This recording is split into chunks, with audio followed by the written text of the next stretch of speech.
Welcome to the Trent River Report podcast. Great to be here. Today, we're diving deep into a really distinctive and I think quite inspiring chapter of American history. We're talking about New Bern, North Carolina during the Civil War. That's right. It's a fascinating story. We've looked at a range of historical reports and studies to, really unpack what makes New Bern's experience stand out.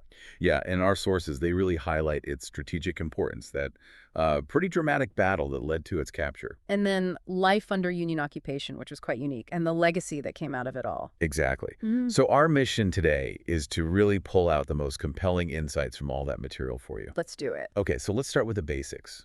Why New Bern? What made it so important strategically during the war? Well, geography played a huge role. It's right there at the confluence of the Neuse and Trent rivers, Okay. and it's only about 35 miles inland from the Atlantic. So that gave it really vital access to these inland waterways. Think of them like natural highways. Highways for supplies, troops, that sort of thing. Precisely. Essential for moving things around, for either side, really. And it wasn't just the rivers, though, was it? Mm. The sources mentioned transportation more broadly. Yeah, absolutely. You had the Atlantic and North Carolina Railroad running right through New Bern, Ah, and that connected it to crucial inland military routes, supply lines. So first, the Confederacy used it, and then, very significantly, the Union did after they captured the town. It really boosted its strategic value.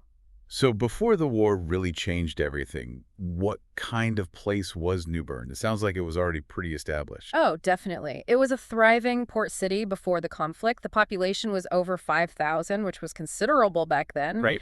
And importantly, it had quite a substantial free Black community already living there, well established. That's interesting. And economically. It was a major player regionally. Big exports were things like timber, turpentine, naval storage stuff, absolutely essential for building and maintaining ships. Okay, so that existing infrastructure, that economic base, made it a really valuable prize. Exactly. A very attractive target for the Union. Which brings us right to the Battle of New Bern. That was March 14th, 1862. And the numbers involved, pretty lopsided, weren't they? They really were.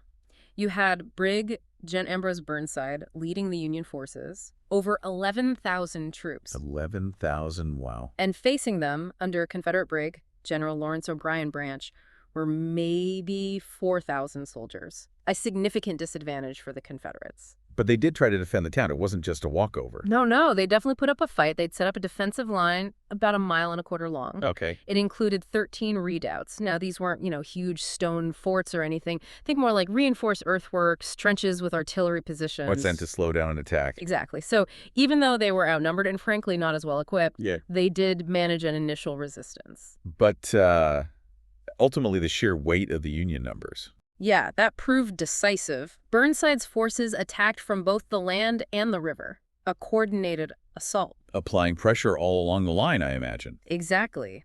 And eventually, that pressure just broke the Confederate defenses. And the outcome? A clear Union win. A very decisive Union victory, yes. The Confederate forces had to retreat, leaving behind artillery, supplies, valuable stuff. And casualties. Tragic, as always, in war. Around 90 Union soldiers killed, about 64 Confederates, and hundreds more wounded on both sides. But for the Union, this was a really significant early success in eastern North Carolina. A major blow to the Confederacy in that region. Absolutely. It gave the Union a vital strategic foothold that they would hold on to. So the Union takes control, and this is where New Bern's story gets, I think, particularly interesting. Life under occupation from 1862 all the way to 65. Right. It basically became the headquarters for federal authority in that whole part of North Carolina for the rest of the war. A Union island in Confederate territory, essentially. You could say that. And this had a massive impact, obviously, on the town and everyone living there. One of the most striking things our sources highlight is this huge influx of formerly enslaved people coming into New Bern. This is, I think, a really central and quite inspiring part of the story. Thousands of people, formerly enslaved individuals, saw the Union lines as a path to freedom and fled there for safety. Seeking refuge. Seeking refuge, seeking freedom. And this led to the creation of one of the largest wartime refugee camps of the freedmen's colony. Wow. A whole community springing up. Exactly. It was remarkable how quickly it became this self-organized community, setting up its own structures, even schools, right there amidst the war. It really speaks volumes about the resilience and agency of these folks. It must have completely changed the social fabric of the town. Dramatically, just a fundamental shift in the population and the social dynamics. But what about the economy, with the Union in charge? Well, the port was key again. It had been the town's lifeblood. Right. So the Union reopened it, but now for federal commerce. Trade started up again, but the focus shifted. It was about supporting the Union war effort, supplying the occupied territory, feeding the refugee population. So different economic drivers altogether. Fundamentally different, yes. New opportunities, but also new challenges for the town. Something else that seems quite unusual, based on our sources, is that a lot of New Bern's historic architecture actually survived the war. That is a key point, and quite fortunate from a historical perspective. Unlike so many southern cities that saw terrible destruction from battles or sieges. Right, places burned or shelled heavily. Exactly. New Bern's early capture and then sustained Union occupation meant that much of its pre-war architecture remained intact. So the occupation, in a way, preserved it. In a way, yes. It gives us this unique window into the past. We can still see buildings from that era, experience the town's layout in a way that's just not possible in many other places. It shows a different dynamic of the conflict here. Now, the Confederacy didn't just, give up on New Bern after losing it, did they? The sources mention attempts to recapture it. Oh, absolutely not. It remained strategically vital. Confederate forces made several attempts, persistent efforts in both 1863 and 1864 to try and take it back. That just underscores how important both sides considered it. Definitely. Even after falling under Union control, its value was clear. And there was a particularly notable campaign in 1864 led by General Pickett. Yes, General George Pickett, famous, or perhaps infamous, for Gettysburg. He led a major Confederate push to retake New Bern in '64. How did that go? It included a direct assault on Fort Anderson, which was a key Union defensive point. But the attack failed, the Union forces repulsed it. So, unsuccessful for the Confederacy. Right. And that campaign is also remembered for something much darker. The very controversial execution of 22 Union soldiers. Execution. Yes, these were soldiers originally from North Carolina who had joined the Union Army. The Confederacy captured them and labeled them deserters, executing them. A really grim reminder of the war's brutality. Yeah, a harsh reality. So, let's think about the people actually living in New Bern through all this. What was daily life like? It must have been incredibly complex. Immensely complex, a period of huge upheaval. For the white residents who supported the Confederacy, it was tough. Many were displaced, others lived under military supervision. Their lives were turned upside down. Constantly under the eye of the occupying force. Right.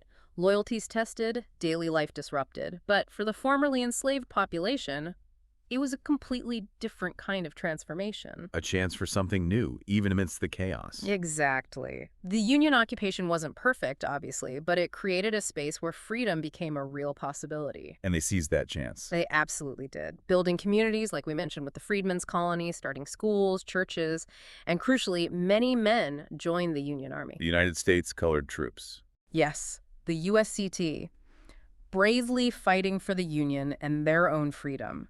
It was this incredibly transformative period, laying the foundations for life after the war, during Reconstruction. And it wasn't just soldiers and refugees, right? Yeah. There's the cultural element, too. Yeah, that's another layer. The long Union presence brought Northerners, aid workers, missionaries, teachers. People coming down with different ideas, different ways of doing things. Exactly. So you had this interaction, this exchange of perspectives and cultures happening within New Bern, gradually shifting the town's character. It's really quite amazing that so much of this history is still physically there in New Bern, the preserved sites. It really is. It makes the history so tangible. You can visit Cedar Grove Cemetery, for instance, Right. and see the final resting places for soldiers from both sides. It's quite poignant. A reminder of the human cost. Definitely. And then there's the New Bern Battlefield Park, where you can walk the ground where the fighting happened. Just a sense of the battle itself. Yeah. Understand the terrain, the strategies, even Tryon Palace, the famous colonial governor's residence. It played a role, too. Briefly, yes. It served as a Union headquarters for a time.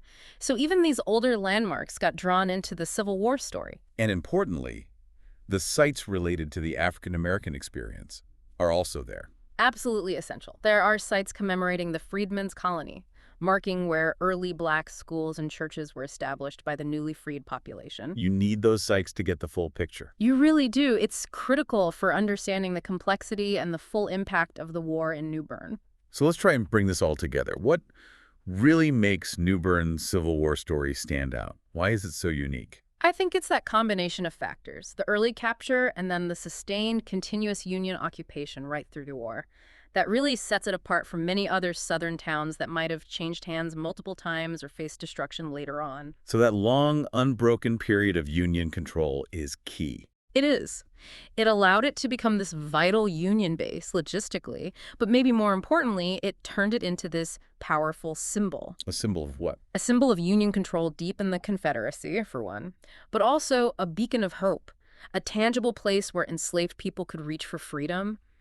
It offers this really specific and powerful lens on the war's many impacts. It really does sound like it became something much larger than just a strategically located town. I think so. It symbolized the reach of Union power, yes, but maybe more profoundly, it represented the real, tangible possibility of freedom and the start of a new life for thousands. New Bern's story just packs in so much of the era's complexity and transformation.